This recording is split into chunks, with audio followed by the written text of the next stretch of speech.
Good morning. This is Surasingh. Today is another day for video. It is a good day. Sorry, continuation of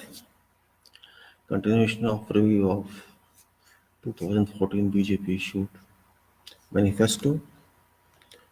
I'm just trying to measure performance, to evaluate what they did, what they achieved. Based on that manifesto, many talks have been made, and this is another talk in this morning, which is 6th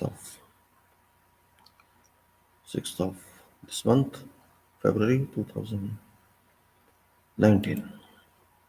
I start in relation to foreign relations, nation first, universal brotherhood. BJP believes a resurgent India must get its rightful place in Committee of Nations. Actually, it should be community, but it's a committee only anyway, and international institutions.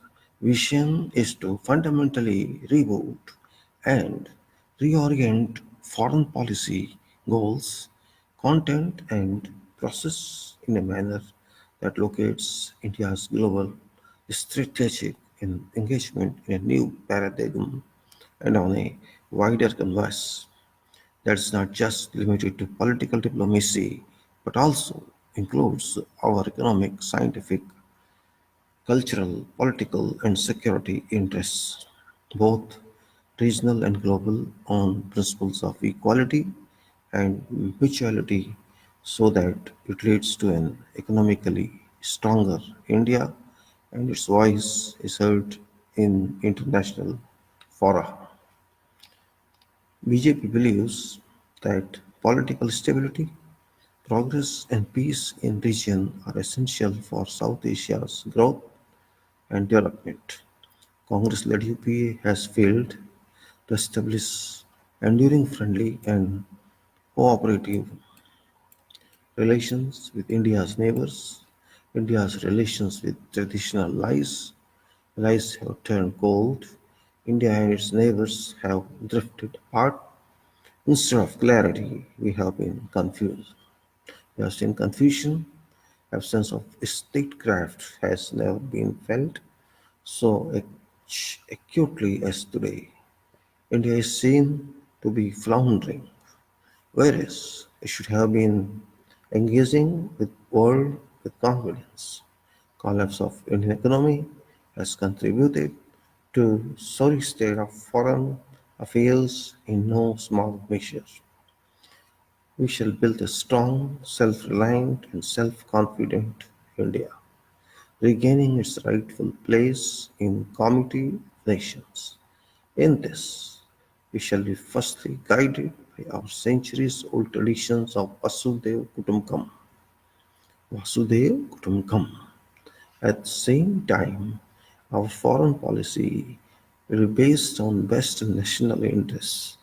We will create a web of allies to mutually further our interests.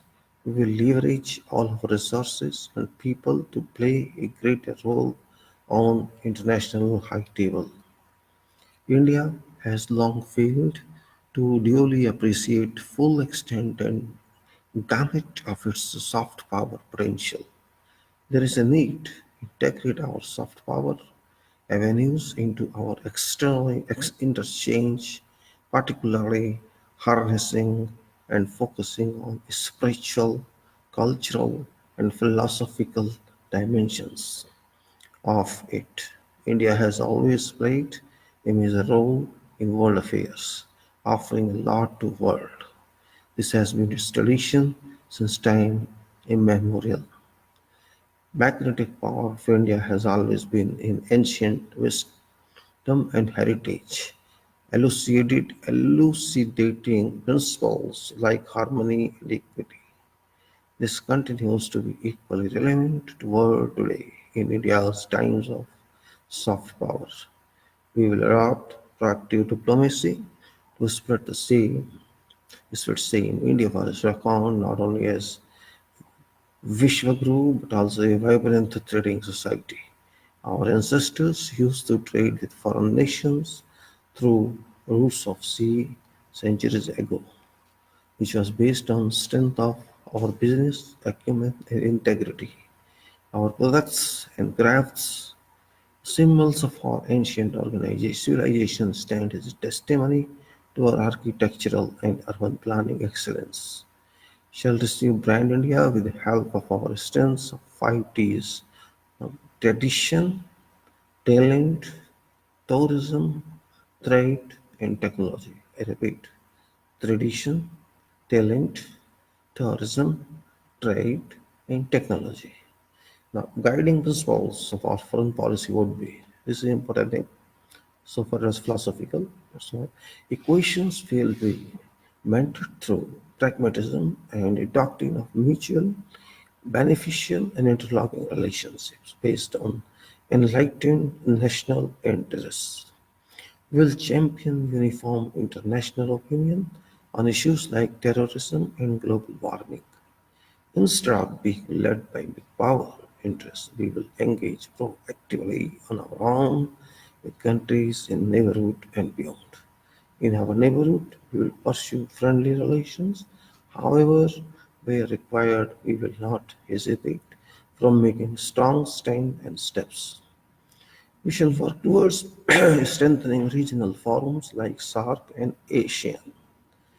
We'll continue our dialogue, engagements, and cooperation with the global forums like BRICS, G20, IBSA, SCO, and ASEM. States will be encouraged to play a great role in diplomacy, actively building relations with foreign countries to harness their mutual cultural and commercial strengths. Also, we will expand and empower our pool of diplomats, ensuring our message is taken to the world and our great nation represented on whole in a befitting manner. In the rise in PIOs and professionals settled abroad are a vast reservoir to articulate national interests and affairs globally. This resource will be harnessed for strengthening brand India.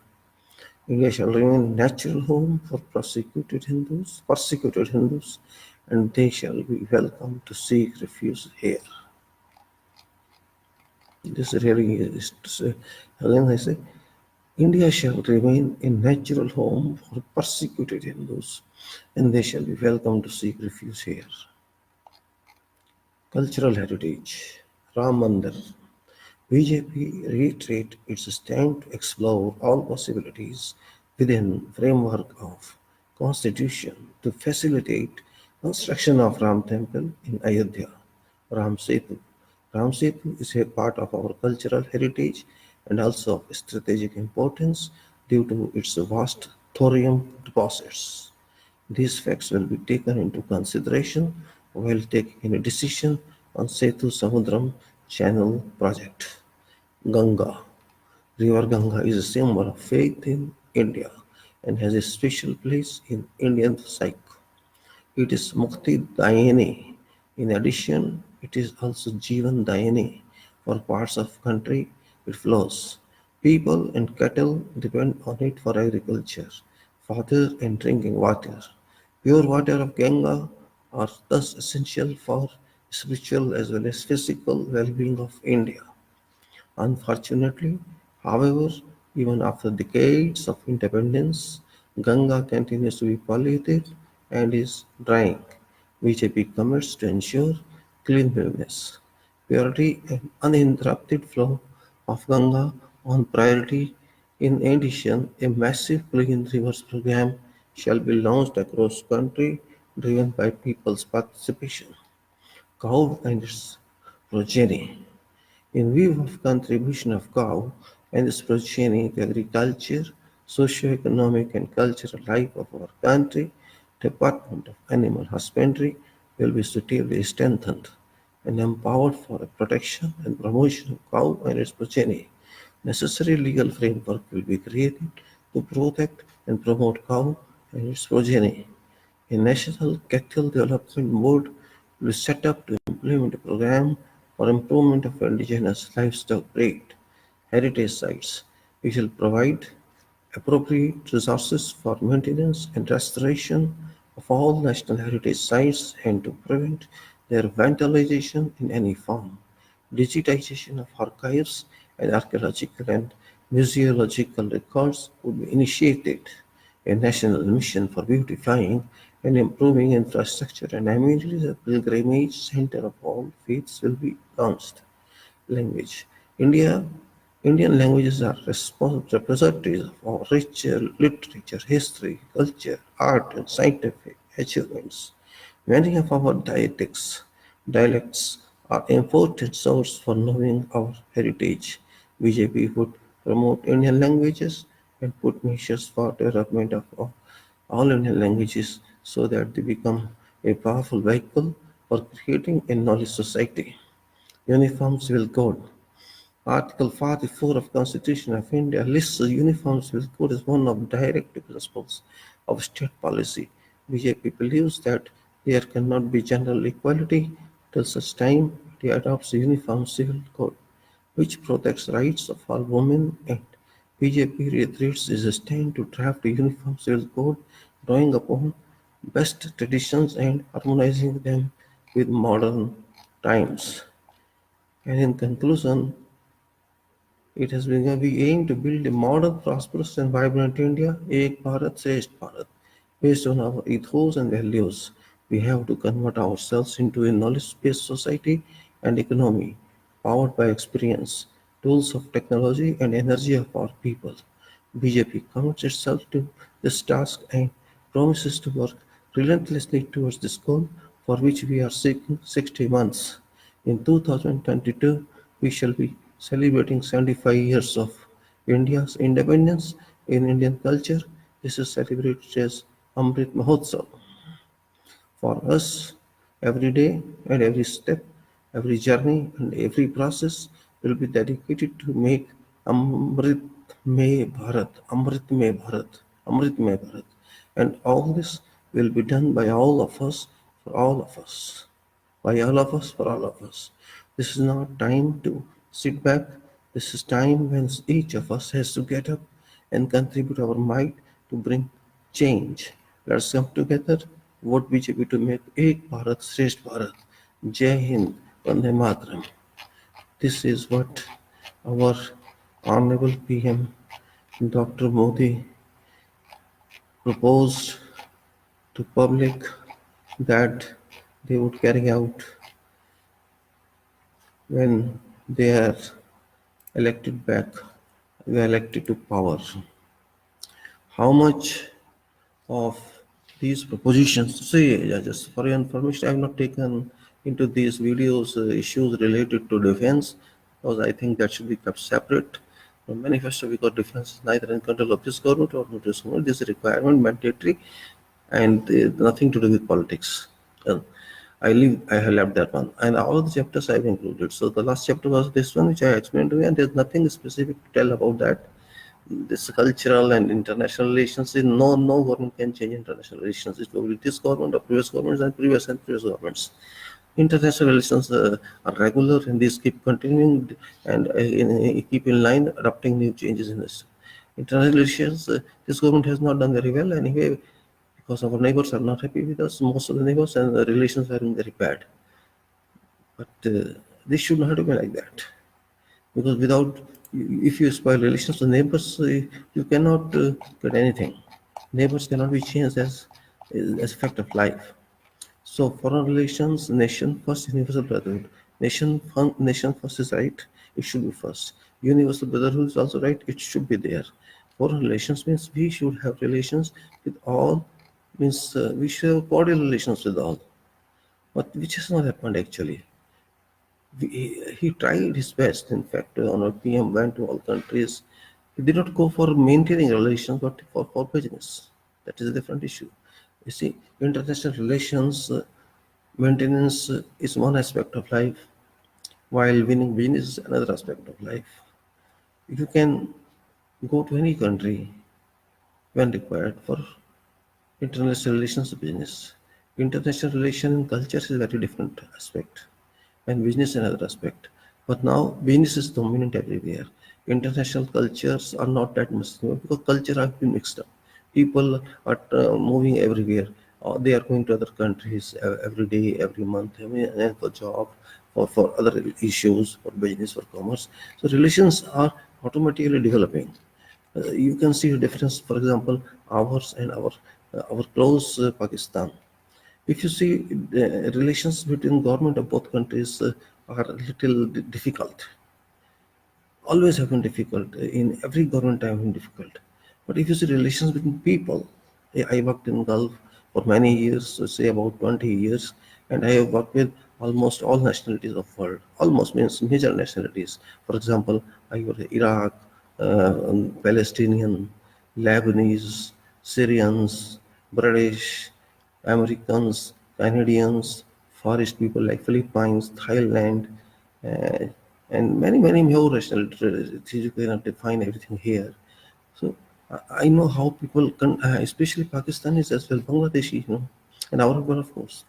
So the relations which people to people contact in Gulf, if we used to work very nice. There was no friction at all. We used to interact very well, talk very well about good and bad for both, talk about their country, our cultures. Never, and if during talk we say, oh, this is all leadership and this is all political people who create frictions and problems among people, and that's fact of life. But among them, if I am with Pakistani and Pakistani helps me and I help Pakistani without any hesitation.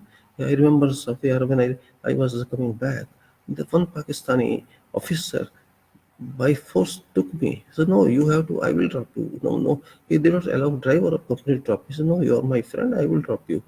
And he dropped me at airport. This is obligation, really. I still remember that. It was in 2011, but I remember today. It happened with many things. People of other countries used to help us, used to support us. Even the more than our people used to pull our legs. Our people from north portion, from south portion, from other portions, they used to pull my legs. But these foreigners, these Pakistanis, Lebanese, Palestinians, British, they used to support me. And unfortunately, I found this kind of difference there. And I'm really very unhappy with that. How we people behave when we are outside. And I still remember those people who are not my country people, but who are Vasudev Kutum. See, all people are Vasudev Kutum, as BJP said in Manifesto. They are only saying Vasudev Kutum, but they are not accepting that in life, in practice. All the world is Vasudev Kutum means of the Hindus, so-called Hindus. I'm not calling Hindus because so-called they are Hindus, Muslims, Sikhs, Isais, and Arabs. All you may ask me why you are called Muslim and separately Arab. Because Arabs are not Muslims. They are Muslim, they are Christians, they are Bedouinians, they are so many other religious people are there. In Iraq, for example, 40% of them is Christians. And I believe all those, of course, there is cultural difference, but they are hardworking people. Palestinians are very hardworking, Syrians are hardworking. And they are, you can say, they are confident. Our people are hardworking, but they are not confident. They have to be made confident, and that is where skill is required. Skill development program is there. Program was there. There was no explanation of program, no elaboration of that program. Only skill development program was there, without any further definition. No definition, no scheduling, no relations with people, just a program. What happened? What is the result? No skill development. You call any mission from market, any carpenter from market, any other welder, say someone else. Come let even coolies, help us. Call them. Check their skill. They don't know job. They want money. They will sit with you 8 hours. You give them tea, coffee, food. Even after that, you will not find output for what you paid. If you pay to helper 500 or 400, it means 1,800, 700, you will not find results. Even if you find results, you will not find quality. Where is skill then? Why those people have not been brought under skill development program, and why skill development have not been established everywhere. And if established everywhere, where are trainers? And we could not ensure that even if they were trainers, were they qualified, were they experienced? We don't want men. We want character. We want efficiency. We want value. We want professionalism. Were they? They were not. If say I am an engineer, I am asked to do a job, and I am able to do a job, then what is the value of my being an engineer? I remember one example. I was in Iraq in 1981. I was working on one site. One of my colleague was also civil engineer. He came from Maharashtra that time, and he used to work in. He was still he was employed that time as superintending engineer in government of Maharashtra, PWD somewhere else. He was instructed to start a building there, a, green area building means just new building. What he used to do, he used to call foreman and half juniors to office and start issuing slips, small slips, write and do this and do this. And that. Nothing started. Management called him. Why you are not starting building? Even excavation has not started. Layout has not been started. Well, this man was confused. Unfortunately, he was a superintending engineer. He discussed with me. I told engineer Saab, yes, you are superintending engineer, that's fine. It's government in our country. Here, you have to do yourself. Surveyor is there, you take him, you mark it, check everything. That times the computers were not done. 81, I'm talking 1981. This guy said, man, you have to stand on site. You have to arrange excavator. You have to arrange everything. You have to arrange approval from consultant or government, whoever is there. And then you have to start. Stand in sun and see how machine is working. Ask your engineer to stand with you and check levels during excavation. He said, this is what I have to do. Oh, of course, you have to do that. You are an engineer in a contracting company. You are not a consultant here. Even if you are a consultant, you have to stand there. But that guy said, no, I cannot do all this. I'm not used to that kind of environment, working environment. Used to or not used to is another issue. It is Arab. It is Middle East. Here they want results. You are an engineer. You are engineer according to their thought. If you are able to deliver work, it's not instructing engineers they want. In Arab, instruction is not adequate. Result is adequate if you are able to get this work done yourself under your supervision, under your surveillance, under your command. You are an engineer according to Arab methodology, Arab philosophy. Otherwise, you are not an engineer, you are Kabbalah. He said, if that is the case, I cannot do this. Well, it's up to you. My job is safe. He immediately resigned and left this country. Do you want that type of engineer? If if Bharat engineer cannot do this, what is use of degree, post graduation, and doctorate? I think that's all rubbish. See definition of your title. See definition of your quality, of your skill. Your skill is not inculcated into you through university. No, they cannot teach you. Our professors cannot teach you. They can teach you certain theories which have been devised by someone else. Our professionals, professors are not professionals. They are only half teachers. All our professors in this country, Bharat, are in fact only class-oriented professors. They don't know doctrine of work. They only are qualified doctors, but not having any doctrine character. That's unfortunate. Our professors, our lecturers, our teachers are only half. They are teachers without experience of work.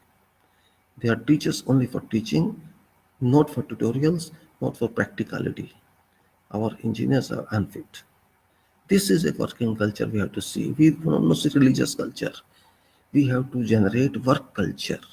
We have to generate thought culture.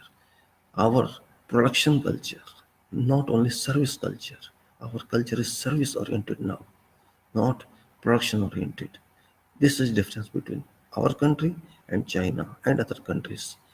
Many European countries' products are weighed. Our services are half weighed because we are not masters.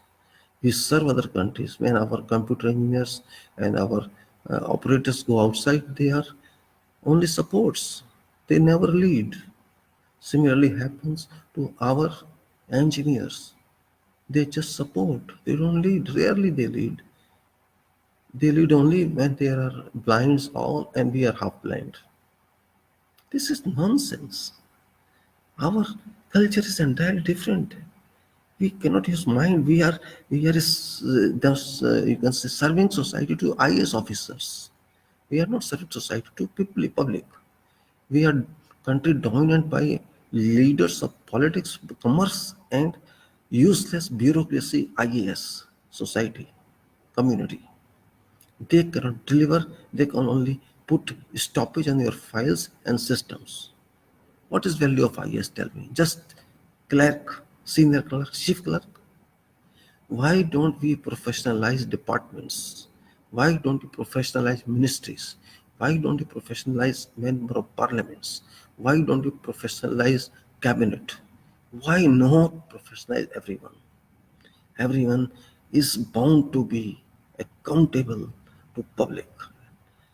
They are charging money from President of India to a peon. All are charging money. Prime Minister is not working free. Prime Minister is not working free. Ministers are not working free. MPs are not working free. Then why should we throw our money on those inefficient stock? Why? Is our money free of cost? Free of it? We are earning. People are earning by hard work. They are not earning by looting other countries. Then why should our people not be professional? Why we don't work in a professional way? Why don't you want to add value to our demanded work? This time, this age requires whatever is demanded from your service or from your production. It should not be just cost effective. It should be value effective. If I am delivering something to someone in consideration of certain cost, party that accepts my work or my product also expects that I have to add certain quality, which is a competitive one to other person. If I submit my tender to some government or somewhere else, it's an example. Many people should submit tender. Of course, let there be many parties are there to submit tender. All know technicalities, all know performances, all know specifications, all know everything because they are qualified people. But they say, okay, you are doing this job, this man is doing job, this party is doing job. You all know quantities, you all know rates, you all know cost, you all know time, you all know my tender conditions. But why should I allot this job, award this job to you particularly? Can you give a ground that you will do additional service to me? For example, they say, suppose I say this work can be done in 15 months. Can you this work in 12 months for me? Or can you give me alternative methods so that I can save some money, some profit?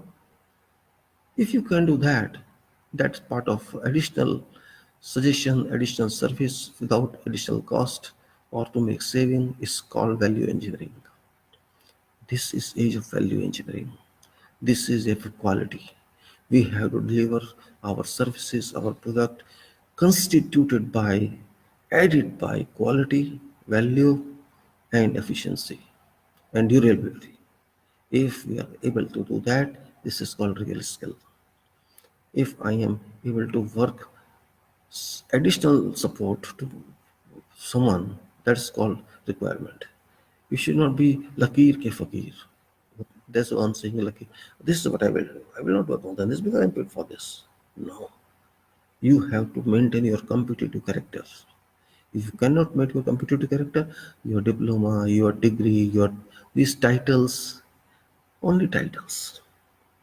If you cannot think, you see, every qualification means you have a degree of thinking. If I am a doctor, I must think. If I am an engineer, I must think.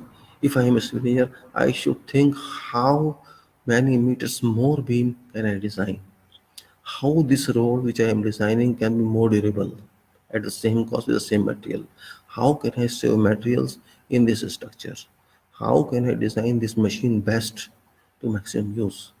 This is what is required. Why to say that we are skill building? You are not skill building. Thinking capacity must be there. Thoughtful views must be there. Research must be there. Not basic. I'm not talking about basic research, operational research. When I work on some project, this project teaches me solutions. This project tells me problems, and I have to generate those problems and solution, understand, and how best can I apply what I missed, where I missed. For next project, for next activity, I must know that is another solution. That is what's required. But no, we are not doing that. We are busy in Hindu, Muslim, we are busy in temple, we are busy in cow, we are busy in this and lynching, we are busy in that and this, we are busy in political leadership fightings, we are busy in social divisions, we are busy in this. It's all that. We are busy in listening to prime minister's emotional speeches. Prime minister busy in demoralizing people. He is busy in delivering speeches only. I will do this and I will do that. He do nothing, do with that kind of. Why our ministers are not professionals? Why parliament is not professional? Why MPs are not professional? Why our MPs do not raise questions with full power? Why prime minister is not able to answer to reporters? Why is not able to take questions? What is accountability then? It's rubbish. We want leaders, actual leaders, who can lead us, who have, for example, this manifesto of BJP. What does it mean? What they wanted? They wanted to be for us. What did Honorable PM want to tell us? Where is comparative statement? Elections are reaching. He's asking for people to come back. He's getting back. Where is comparative statement? How can, as citizen of this country, I know that you proposed this and you did this? Where is that? Do I have no right to ask that? Even if someone criticizes me, let him criticize and let him answer on behalf of Prime Minister. Where is that? How can I know how many percent of your proposals you worked out and delivered to us?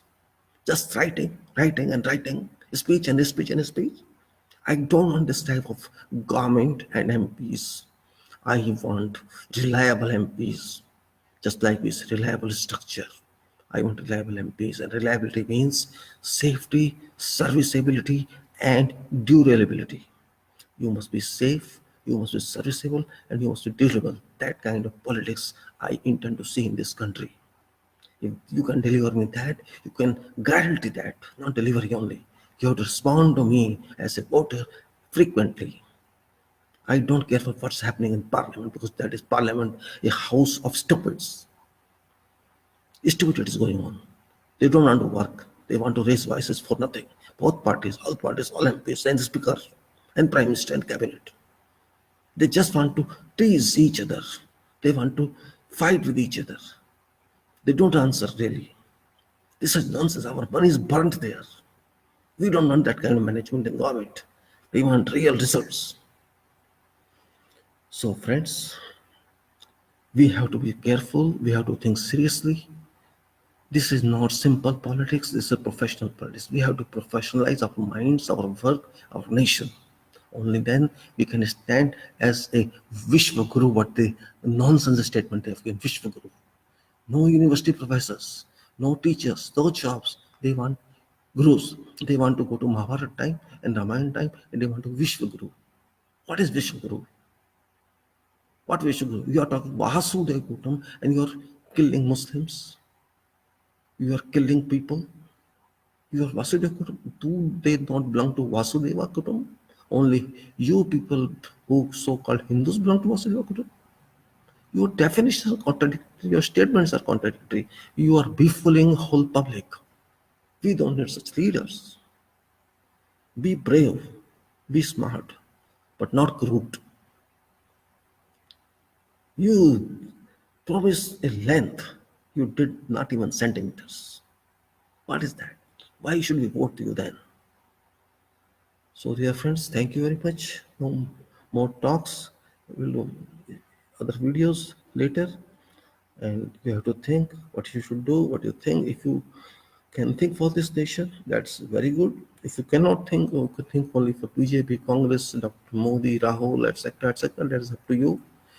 My job was to disseminate my mind to you and have disseminated. I'll keep disseminating later also. Thank you very much. Jai Bharat. Thanks for your